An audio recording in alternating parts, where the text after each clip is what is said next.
Sayyidina Kareemun sallallahu alaihi wasallam. Bismillahirrahmanirrahim. Assalamu alaikum students. How are you? I hope you will be fine. Mathematics class 9 exercise 12.2 question number 12. The arithmetic mean of the age of 20 boys is 13 year 4 month and 5 days. हमारे पास arithmetic mean given है 20 boys का, n कितना है 20 और mean कितना है 13 year 4 month and 5 days. Find the sum of their ages. हमने इनकी एजेस का सम फाइंड आउट करना है. If one of the boy of the age is exactly 15 years, अगर इन 20 बॉयज में से एक बॉयज की एज एग्जैक्टली 15 ईयर है तो what is the average age of the remaining boy.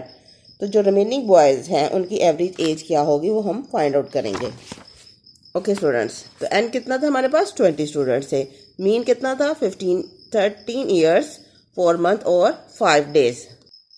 हमारे पास 13 ईयर्स हैं 4 मंथ है 5 डेज हैं. तो सिग्मा एक्स हमने फाइंड आउट करना है. तो मीन का formula sigma x over n है. एन फाइंड आउट करना, सिग्मा एक्स फाइंड आउट करना, तो एन डिवाइड हो रहा है इधर आकर मल्टीप्लाई हो जाएगा. एन मीन किसके इक्वल हो जाएगा सिग्मा एक्स. एन की वैल्यू 20 है और मीन की वैल्यू 13 ईयर 4 मंथ 5 डेज है. तो स्टूडेंट्स 20 को 13 ईयर से मल्टीप्लाई करेंगे 260, 20 को 4 मंथ से मल्टीप्लाई करेंगे 80 मंथ और 20 को 5 डेज से मल्टीप्लाई करेंगे 100 डेज. अब स्टूडेंट्स इसमें से 80 मंथ को हम ईयर्स में कन्वर्ट करने के लिए क्या करेंगे, 1 ईयर में कितने मंथ होते हैं 12, तो 80 को 12 पे जब मैंने डिवाइड किया तो हमारे पास 12 6 72 और 80 माइनस 72 8, तो हमारे पास 6 ईयर्स आ गए और 8 मंथ आ गए. तो इसको लिख सकते हैं 6 ईयर और 8 मंथ. 100 डेज, तो 1 मंथ में कितने डेज होते हैं 30, तो 100 को 30 पे जब मैंने डिवाइड किया तो हमारे पास 33 90, 100 माइनस 90 10, तो 3 मंथ आ गए और 10 डेज आ गए. तो इसको मैं लिख सकती हूँ 100 डेज में कितने मंथ हैं 3 मंथ है और 10 डेज. 80 मंथ में कितने ईयर्स हैं 6 ईयर्स एंड 8 मंथ. तो अब इन ईयर्स को ईयर्स में ऐड कर दें 6 और 266 ईयर्स हो जाएंगे. 8 मंथ और 3 मंथ 11 मंथ हो जाएंगे और ये 10 डेज आ जाएंगे. ये हमारे पास सिग्मा एक्स आ गया जो हमने फाइंड आउट करना था. अब एक स्टूडेंट्स की जो एज थी वो 15 ईयर्स थी. तो what sum of the ages of the remaining boys, यानी रिमेनिंग कितने रह जाएंगे 20 टोटल थे. टोटल 20 में से 1 की एज 15 है, 20 में से 1 सब्ट्रैक्ट करेंगे 19 रिमेनिंग स्टूडेंट्स. तो sum of the ages of 19 boys कितनी आ जाएगी, यानी इसको हम सिग्मा जी का नाम दे देंगे सम ऑफ एजेस ऑफ 19 बॉयज को.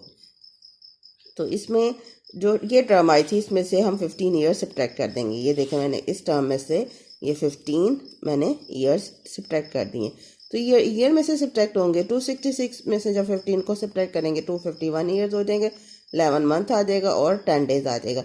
इसको अगेन हम क्या करेंगे ईयर्स में कन्वर्ट करने के लिए क्या करेंगे 251 ईयर्स हैं तो 11 मंथ को ईयर्स में कन्वर्ट करने के लिए 12 पे डिवाइड करेंगे. क्यों, क्योंकि 1 ईयर्स में 12 मंथ होते हैं.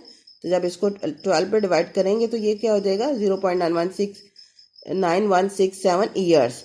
और ये 100 जो 10 डेज है ना, 10 डेज को मैं 365 पे डिवाइड करूंगी क्योंकि 1 मंथ ईयर्स में कितने डेज होते हैं 365, तो ये ईयर्स में कन्वर्ट हो जाएगा 0.027 ईयर्स. अब हमने एवरेज एज फाइंड आउट करनी है ना, तो एवरेज एज का क्या फार्मूला है, ऑल वैल्यूज को हम ऐड करेंगे और कितने पे नंबर ऑफ स्टूडेंट्स पे डिवाइड कर देंगे. अब नंबर ऑफ स्टूडेंट्स रिमेनिंग कितने आए 19, तो 19 पे डिवाइड करेंगे.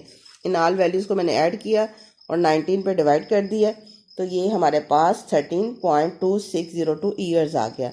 अब इसको अगेन हमारा आंसर मंथ ईयर्स मंथ और डे में है.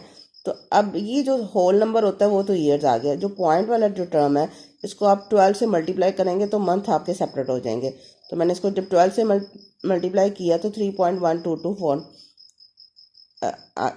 मंथ आ गए. तो इसमें जो 3 है वो मंथ है और ये जो रिमेनिंग जो टर्म है 0.1224 इसको 30 से मल्टीप्लाई करेंगे. 12 से क्यों मल्टीप्लाई किया, क्योंकि 1 ईयर्स में कितने मंथ होते हैं 12, तो मंथ में कन्वर्ट करने के लिए 12 से मल्टीप्लाई करेंगे. और इधर 30 से मैंने क्यों बाद में मल्टीप्लाई किया, क्योंकि 1 मंथ में 30 डेज होते हैं तो डेज में कन्वर्ट करने के लिए 30 से मल्टीप्लाई करते हैं. तो ये हमारे पास 3.67 डेज आ जाएगा. तो इसको अप्रोक्सीमेटली हम लिख सकते हैं राउंड ऑफ करके 4 डेज. तो इट्स मीन जो एवरेज एज ऑफ 19 बॉयज़ है वो 13 ईयर्स 3 मंथ एंड 4 डेज हैं. आपने सिंपल वैल्यू पुट कर लेनी है मीन का फार्मूला लगा के. तो सिग्मा एक्स फाइंड आउट कर लेना है और उसके बाद आपकी वैल्यू जो ईयर्स मंथ और डेज में होगी उसमें से एक बॉयज़ की एज सब्ट्रैक्ट कर लेनी है. तो फिर 19 एज की जो 19 बॉयज़ हैं उनके सम ऑफ एजेस ये आपका फाइंड आउट कर लेंगे और उनका एवरेज निकाल के आप क्वेश्चन सॉल्व कर लेंगे. Allah Hafiz. I hope you will understand. In case of any problem, you can ask me. Thank you. Have a nice day. Allah Hafiz.